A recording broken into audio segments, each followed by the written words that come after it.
We should know how to handle, not only how to handle the success, how to handle the failures. Particularly you are in the management environment, Wharton.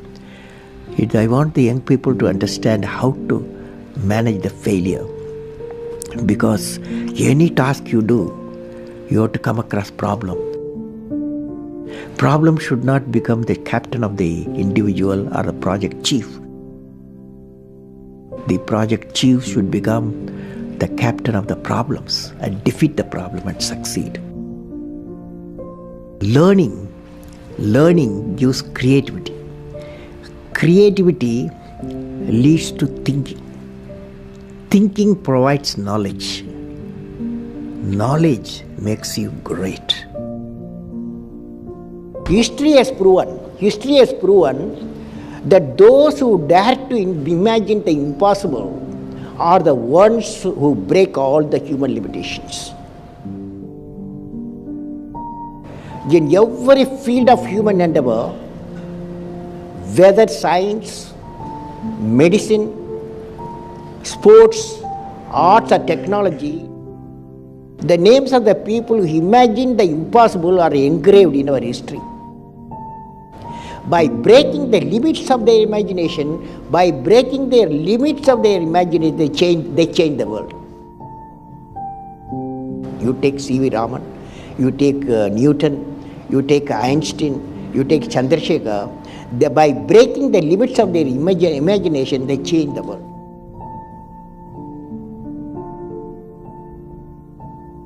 If you want to be discoverers, if you want to be innovators, I am going to give you what type of characteristic you must have. Invention and discoveries have emanated from creative minds that have been constantly working and imagining the outcome. The telephone, he was imagining the outcome in the mind.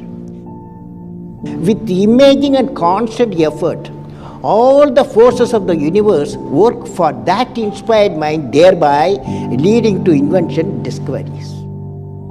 Sir, I would like to hear from you a few tips for the upcoming generation to succeed in life. Well, succeeding life, I have already told you. Yes, sir. You have to do 4 things, okay? Number 1, great aim. Great aim. I will have great aim. I will have great aim. I will continuously acquire knowledge. Knowledge. I will do hard work. I will do hard work. I will persevere. And succeed. Okay, that's the mantra. Thank you, sir. Thank you so much. You have many accomplishments. You've written books. You've served as president. You're an aerospace engineer. You've been a professor. But you say the title you like best is the title of teacher. Why is that? You know, I had a teacher when I was a young boy, 10 years boy, wartime, the Second World War going on. At that time, I used to see in my class, 5th class teacher, in science teacher, he entered the classroom and we used to see the radiation of knowledge from him. When he enters the classroom, my teacher, I see a radiation of purity of life. And the way he taught, my dream got shaped. What should be my way of life? He is the person, the teacher gave me the vision of my life when I was a young fellow. Now a teacher has got a fantastic opportunity to grow minds, to enrich the minds and give the dreams to the young people and nurture the dreams with them, and they will become a great human being. Sometime they will become better than you, but better than the teacher. So that opportunity you have. I will have great aim. I will continuously acquire knowledge. I will do hard work. I will persevere and succeed. Great lesson which no university taught me, no book taught me, but that one person, that institution taught me such a big lesson. How to manage success, most importantly the failure. How to live a good life, how to live a beautiful life without thinking which country you belong, without thinking which religion you belong, without thinking which language you belong, without thinking which caste you belong. To represent the indomitable spirit of a man. Wherever there is indomitable spirit of man, the man succeeds, the woman succeeds, the village succeeds, the state succeeds, the country succeeds, the world succeeds. The indomitable spirit. Sri Dhirubhai Ambani has a mission and a great entrepreneur who had seen successes. For success, any mission, what we need is indomitable spirit. Let us study the characteristics of an indomitable spirit. It has two components. Indomitable spirit has got two components. The first component is that there must be a vision leading to higher goals of achievement. I would like to recall a couplet, the Tirukkural, by the poet Saint Thiruvalluvar, written in 2000 years ago. It means that whatever may be the depth of the river or lake or pond, whatever they may be the conditions of the water, the lily flower always comes out of and blossoms.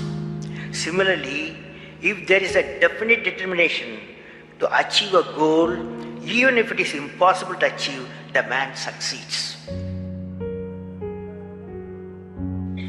This is one of the components of the indomitable spirit.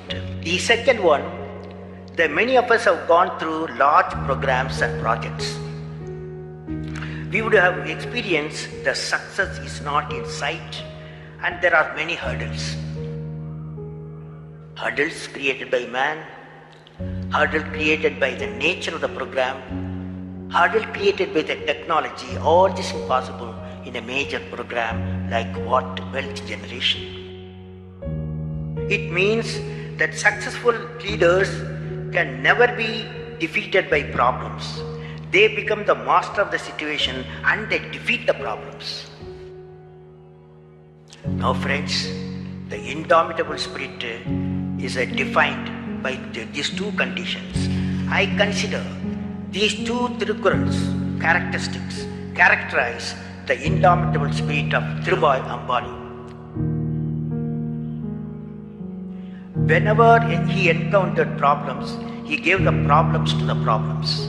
He inhibited the indomitable spirit in successfully implementing the complex missions.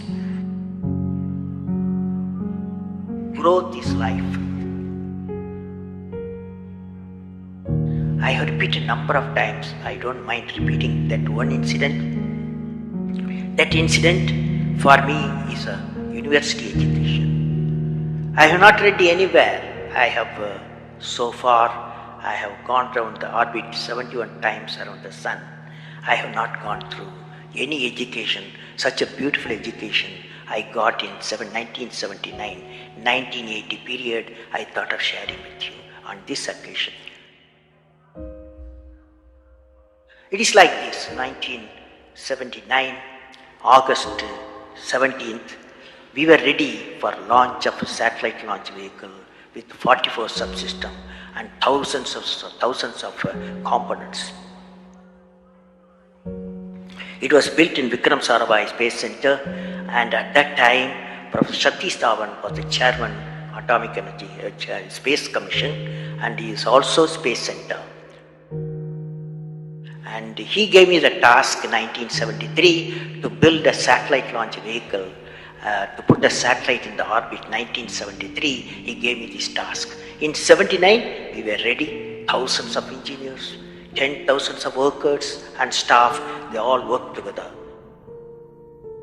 Then we moved the satellite launch vehicle from Vikram Sarabhai Space Center to the now Satish Dhawan Space Center at Sriharikota.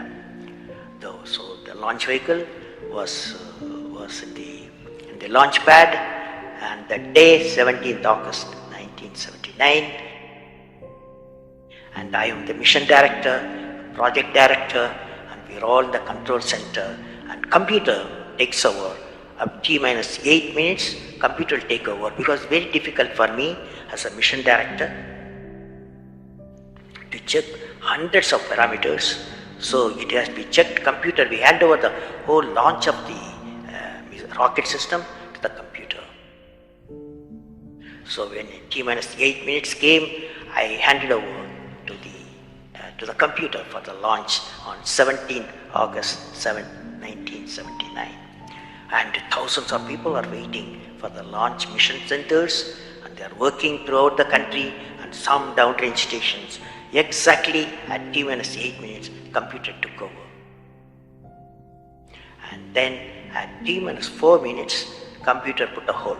It says don't launch. So we are all, because at that time, the whole rocket system alive, and every explosive system, propellant system, electronic system, all are on, ready to launch. Computer says don't launch.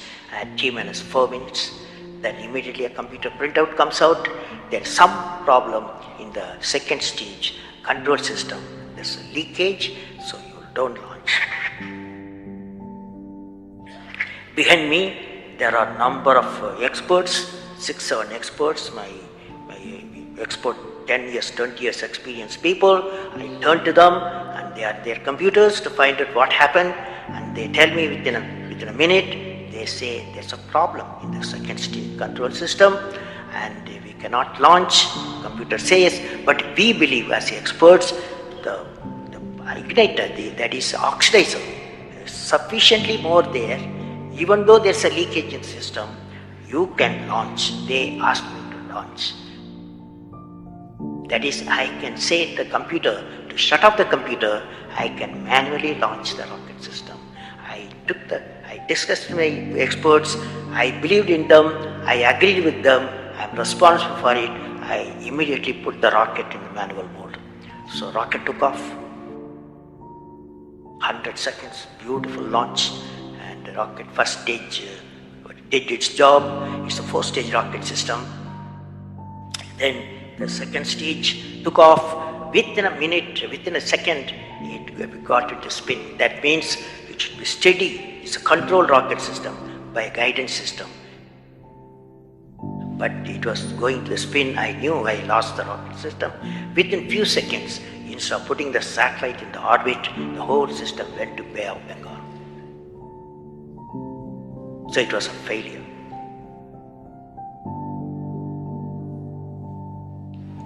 And then how do you handle a failure? It's very important for entrepreneurs. Life is not so simple. We have to handle the failures with stout heart. My chairman, that is the Professor Satish Dhawan, exactly at 6:30, I was very tired of continuously working. He come to my room, you join me for a press conference. On that day, in the morning, there's a press conference. Hundreds of press reporters, media people have assembled. Professor Satish Dhawan told me, I am going to handle the press conference. You are going to come with me. He took me there. And there was a press, the national press, international press. They asked a lot of questions. How can you put 20 crores in Bay of Bengal? One guy asked. And like that, so many serious questions. After all, people will ask questions, the people's money. So like that, number of questions were there. And Professor Satish Dhawan said, yes, it's a failure. First time we have launched, we have gained a lot of system, and definitely we will succeed. I will give all the support to my technologies. I will give all the supports to my scientists. We will succeed in a year's time, he said. Friends, did you observe what happened there? I am the mission director. I am the project director. I have failed the missions. With me, 5,000 people have worked. But chairman Indian Space Research Organization, he took the responsibility of the failure. He completely switched my failure to his failure. This is the leadership quality.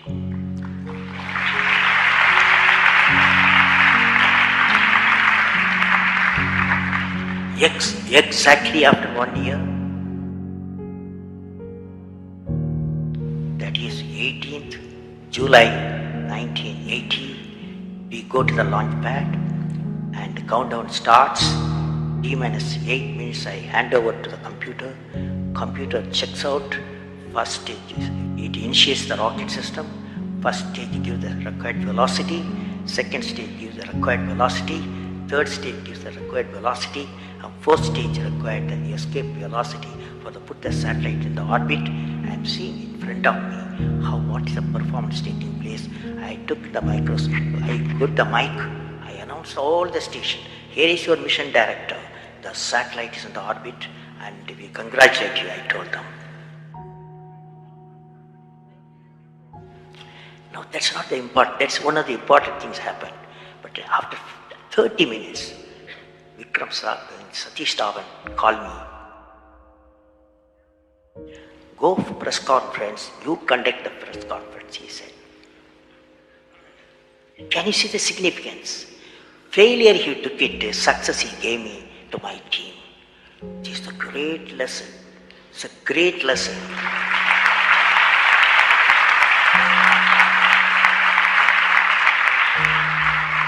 This is a great lesson which no university taught me, no book taught me, but that one person, that institution that taught me such a big lesson.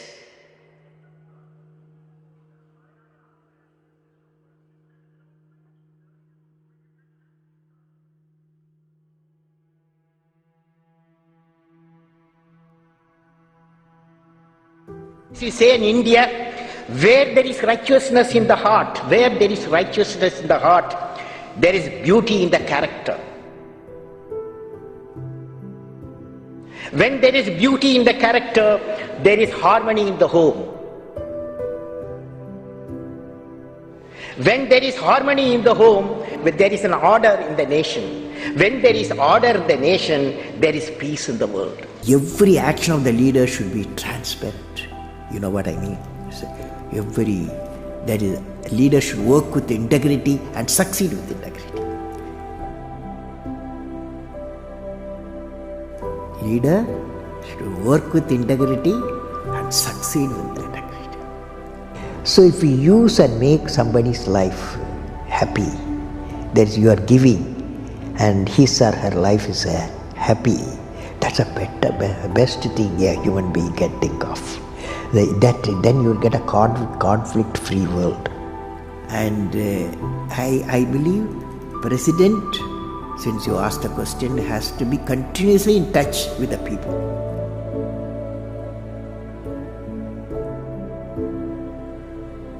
I have a feeling, whenever I give something, I feel happy.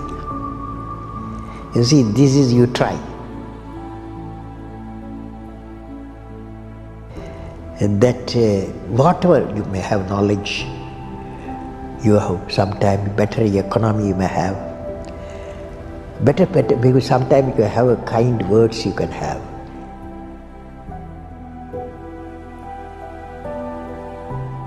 Sir, how did you become so great? How did I become so great? That's the question. Well, I don't know how became. I don't know.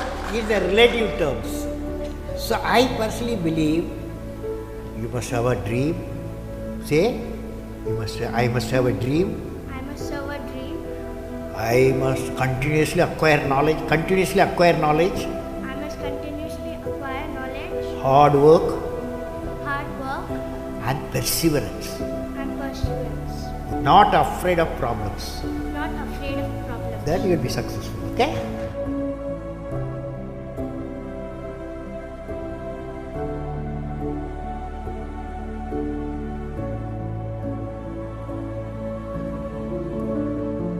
what did I learn from the youth of 11 million people?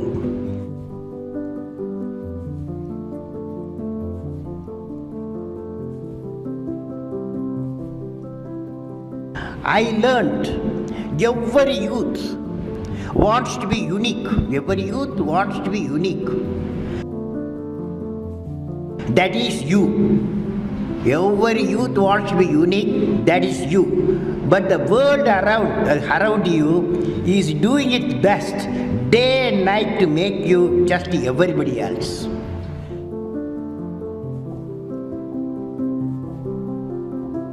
Question is whether you want to be you or everybody else.